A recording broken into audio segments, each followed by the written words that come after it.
Oh, right. We're gonna have a little discussion about interesting things for this week in the metagame. Oh boy. There's gonna be a bunch of deck lists rolling out here as well. Of course, from all of the events and stuff. So, of course, we had to get out the meme dumpster, and of course, we had to put the meme calendar in there as a constant reminder about all the dumpster fires that are currently going on in the community. Maybe a ban list will fix this one. Can't fix that one. Nothing can fix that one. Alright, let's dig on into this discussion, shall we?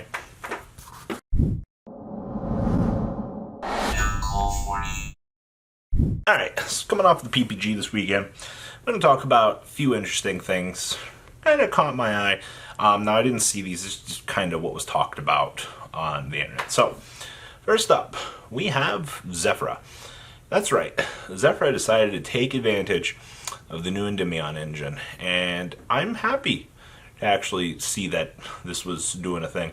Now, I did make a video earlier last week talking about actually Endymion, and we talked a little bit about Zephyra, how the deck's expected value might not be there because we don't have Denglong. Well, it might not have been the case. I know a lot of people are trying to push the agenda across the table right now, and they're trying to make Endymion great again. And I don't know how you make something great again before it was actually even great in the first place, but, you know, we're trying at the moment. So, as far as things are going right now, I do want to say that Zephyra starting to make some surprise appearances at events. And if you're not aware of what this deck does, holy shit, you're going to have a bad time. It is a very powerful combo deck. It does do a lot of things, and if you're not aware of what timing of something that you need to negate is, or the fact that you don't understand that they actually have Providence that banishes itself from the graveyard, you're not going to have a fucking good time in that matchup. I'm going to just be straight up with you. So yes, for the time being, as a player, you do need to be aware that Zephyra is making a comeback right now because of Endymion. And I love combo decks as much as the next person, but I'm not happy to deal with this dumpster fire anymore than we already actually have. So, yeah, in terms of competitive value, I'm glad to see that the deck is back. I'm glad to see that we were able to help things. And like I said, maybe to Electromite will actually help. Please, give Electromite. Thank you. Now, next up, we're actually going to talk about a pure version of Endymion. Now, I didn't actually think we were going to get the chance to see this. This got, 38 out of 400 people at a regional, and I'm talking about this because of the experimental value that we actually see with this.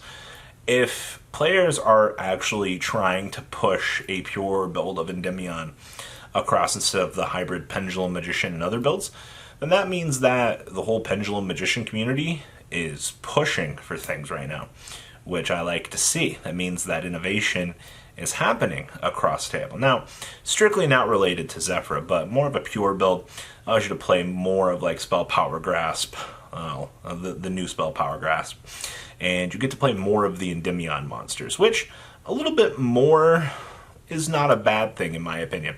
I think more powerful boss monsters definitely can make things a little bit better. Now, obviously, if you're playing more of a pure build, you're going to run into some bricking. Alright, I'll be honest with you, I don't like bricking at all in my life, but I do think that your ceiling for that build is really bad. Now, obviously, from what I've been told, you have a better Sky Striker matchup in that build, and considering Sky Strikers had this high representation, Shadows had high representation for pretty much this whole format up till the structure deck release. Yeah, it doesn't shock me, obviously. So, yes, once again, it's almost like fucking everybody's trying this Endymion shit, but we're not having any success. Like, hee. So, I don't know, man. Like, obviously, we have a ban list around the corner. People are trying things at this point. I mean, like, let innovation be innovation. You know, let there be success where success needs to be. So, more dumpster fires. Yay. Now, speaking of dumpster fires, we got somebody running around here with Gandora FTK. Now, before you're like, well, Gandora doesn't work like that. I know. Alright, I had to have this explained to me. Alright, Trust me. So evidently they're using, I believe it's Chronomaly Atlantis, don't quote me on this, to half the opponent's life points. Alright, you know what happens when your opponent's life points are at 4,000? That's right, you can Gandora X, Dragon of Destruction, Dark Matter Dragon, paying your opponent for 4,000 life points. We did it, ladies and gentlemen. Some disgusting person out there has got a Gandora FTK list, and they're trying to make this work. Now remember, in the TCG, Gandora X actually doesn't destroy current, or do current attack. It's what is it, original attack, which is horrible, by the way. I know a lot of people are like, oh, please, let us get the errata on the card. No. Nobody fucking wants to get the errata on this thing. It's already cancerous enough as it is that we have this. This is another reason to chalk dark matter up into the trash can and never have to deal with it again. But, yeah, we did it. It doesn't matter if it's good or not. People are trying this, all right? And when people are trying things, it's not a bad thing. Right? It's not a good thing, you know, because now that somebody else has heard about this, much like I'm making this video and trying to make you guys more knowledgeable on something, that means that somebody out there is going to go, oh, they know, and they're going to try to build on it. So, yes, doesn't matter Dragon, Gandora, FTK, possibly starting to get pushed across the table. I'm definitely looking forward seeing whatever the hell comes out of that shit show, because man, oh man, that just screams disgusting in my opinion. Now, little things I talk about here. We can talk about Nekroz. So, what is going on with this deck? Alright, I go a week, I don't see anything. I go the next week, I suddenly see 6 Nekroz. See the next week, I see 8. Go the next week, I don't see any. Alright, like, those were kind of made up, but you get what I'm saying. We've got this weird shift in Nekroz decks right now that it's either topping or it's not topping. I guess this might be because of regions or something like that, because like it's hit or miss, and we hope we never miss. Yeah, terrible meme. But I don't know. Nekroz is very interesting to me. Just because, like, it's so fucking weird, like, what it's doing. Like, we'll go one event, we'll see a bunch of solid. Next event, we'll see, like, 3 Nekroz. It's like, it's got to be a regional thing at this point. Like, I'm convinced that this is just strictly a regional occurrence. So, yes, I can't tell you what your regional metagame is going to be. But I can tell you, if you're coming into a 600-man regional, I bet your ass there's going to be some Nekroz in there. But the deck is very, very, very strange in its appearances. Oh my god, like, the deck has a good, solid matchup. I'm going to be honest with you guys. When you're able to literally, what is it? Unicore lock them, like, we did it. Like, what are you supposed to do as a player? Like, there's nothing. Like, you're going to just have an absolute shit match against that deck. If you, obviously, if Nekroz goes second, life isn't so great for them. But we win that dice roll. Oh, it's good to be a Nekroz player. Even with the deck at full power, we're really pushing that deck right now. It's a strange thing. Now, the last thing I actually want to talk about here is Evil Eye.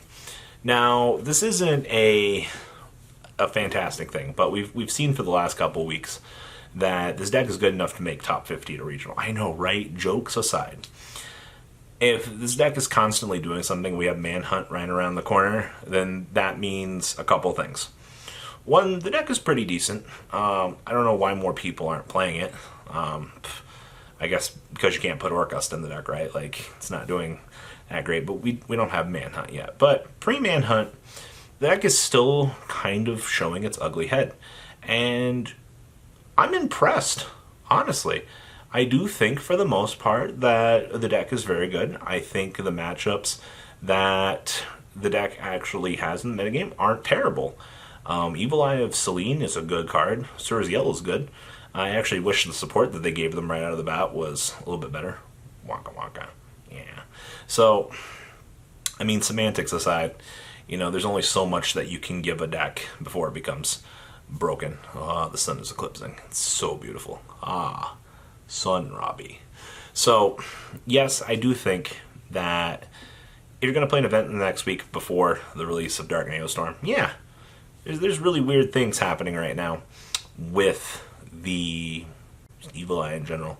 Literally, like, getting eclipsed by the sun, talking about Evil Eye. Like, hello, Castlevania, like, Light and Darkness, Robbie. Go. Weird things.